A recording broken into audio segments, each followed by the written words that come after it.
this part of the world up in Nassau County. We have a 6 and 7 foot tide, rise and fall. It's and I swear this afternoon we've had some really high tides here lately, and it had to be going out 5 knots. I mean, it's incredible.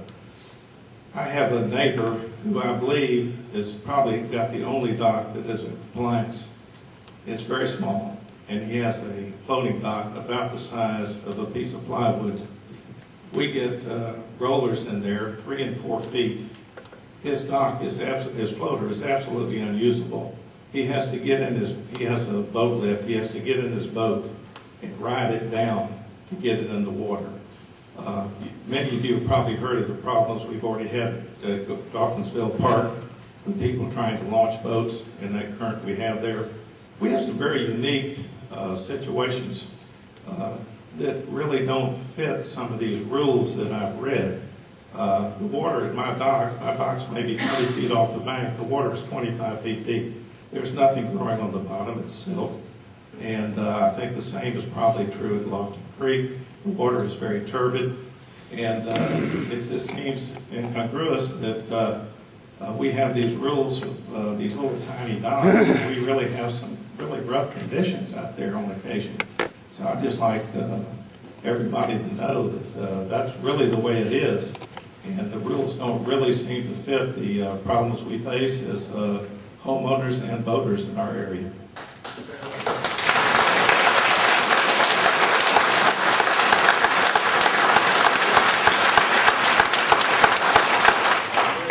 Thank you for those comments. Would any of the panel like to address or amplify on that? Okay. David, thank you for those comments. You illustrate the point of the safety factor being something that definitely needs to be taken into account. We certainly do get that. We also understand that it may appear that the conditions in this particular preserve may not have a lot of resource that is readily apparent or seems worth protecting. I am told by Dr. Shirley next to me that there is a substantial amount of resources in this area that basically serves as the basis for the entire system, for the ecosystem. All of that said, I mean, the safety factor is one of the things that we are going to look at over the course of the next few months, and to basically pull that perspective into our final analysis, I would say. And I think it's certainly an important point for us to be mindful of. Do you want to? Sure. Some of the science, particularly the science coming out of the last decade or so, are telling us a lot more about the microscopic plants that are in the system and can be affected by the shading of docks. These microscopic plants not only provide oxygen to the water, but they cycle the nutrients. And if you alter the nutrient cycling, you can have problems like harmful algal blooms and those types of events. So these microscopic plants, although they're not things we would typically see if we go out to Walking Creek, they're nonetheless very important. So it is again, what the gentleman brought up is very important to understanding the safety issues. But the resource issues too are things that are not necessarily just seagrasses. There are other factors out there. Thank you, Michael. Are there other questions or comments? This is the time. Okay. Hold on just a moment. And I appreciate those comments about the what do we call it?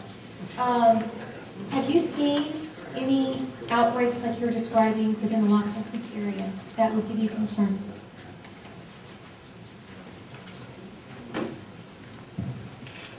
No, I have not. But when we do look at resources, we try to bring in science from all of them. When we set water quality standards, for instance, we don't just look at one system. We look around the country for information.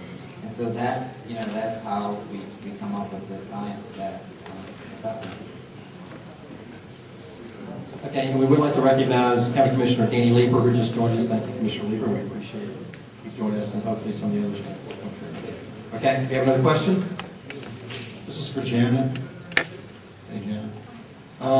You talked about getting input before all of this meeting occurred, and You said you were getting input from all areas, but did you contact any environmental groups or agencies other than the DEP? Our office issued the meeting notices that are required for tonight, and that was Not in for tonight, the prior. newspaper. Not for tonight. You talked in your presentation earlier that you had solicited information from all kinds of groups on the situation. When we were soliciting information primarily from DEP, trying to get background research conducted. So no, at that point, we were not reaching out to the Sierra Club, if that's specifically what you're asking. We did not reach out to them. We were interested primarily in understanding the rules and the regulations. As you can see, this is quite complex, Right. and just understanding that property owners need not only a permit, but a letter of consent. There's a lot of confusion out there, and even in the course of our research with DEP and through the public records request we've made, we've learned that permits have been issued in error. So it's not only confusing, I think, to many of the constituents sitting here, and certainly there's been a learning curve for our office, but I think it's quite evident that there's a lot of confusion around this issue. Thank you very much. Thank you, Mr. Roberts. Next question? Scott Murray, I have a couple of properties, one on Blackman Road, one on Avant, both of them having docks. And a couple of questions here. To Mr. Strong, why has there never been signage posted making people aware that they are part of an aquatic reserve, or any sort of public information concerning that? Scott, let me go back to a point that was made in Representative Atkins' presentation, which is when you take the number of docks that we found when we did the evaluation that are we think out of compliance right now, it's roughly about 90%. I don't view that as a very high success rate. In fact, obviously, there's a huge opportunity for us to do more, to do some different things, for us to hopefully shrink that awareness gap, that education gap, that understanding gap that exists clearly in this community. And I think part of the purpose of tonight's meeting is to really listen for some new ideas on ways that we can get the message out more effectively over time. It also, another part of this same question is that there seems to be a complete lack of code enforcement for the last 40 years. And now all of a sudden, we've got across the board code enforcement. Basically what's happened is, as Representative Atkins pointed out, we started to get involved in looking at this situation going back to last fall. We had a few complaints that were lodged with our office, and we are statutorily obligated to pursue that. Obviously that is one of the duties and obligations of public service to investigate complaints. I would say we received numerous complaints, somewhere in the range of 30 to 50. And so at that point, we realized we have a substantial problem that we need to really get our arms around and evaluate globally. And why that didn't happen over the last 30, 40 years, your guess is as good as mine. The third part of the same question is, why try to enforce code now when the economy is at an all-time low and most people have no money to support such an effort?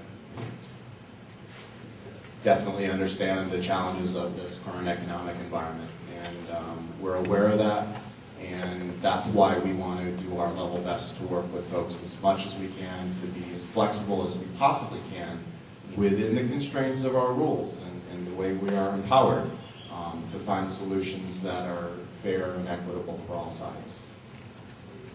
And I'm not sure who this question should be directed to, but it's just a blank statement. Why is it that in Nassau County the dock builders do not know the current codes, and why are they not held responsible for building docks out of code or out of compliance? Interesting response about the dock builders.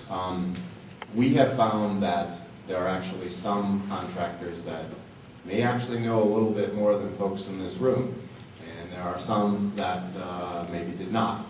And those are sort of the special cases that we've sort of set aside where we have pretty clear, convincing evidence that folks kind of knew what the rules required and just sort of decided for whatever reason to ignore them. And so we sort of put that handful of cases in a special category. For the rest, and why that hasn't reached saturation within the community, I don't know. But let me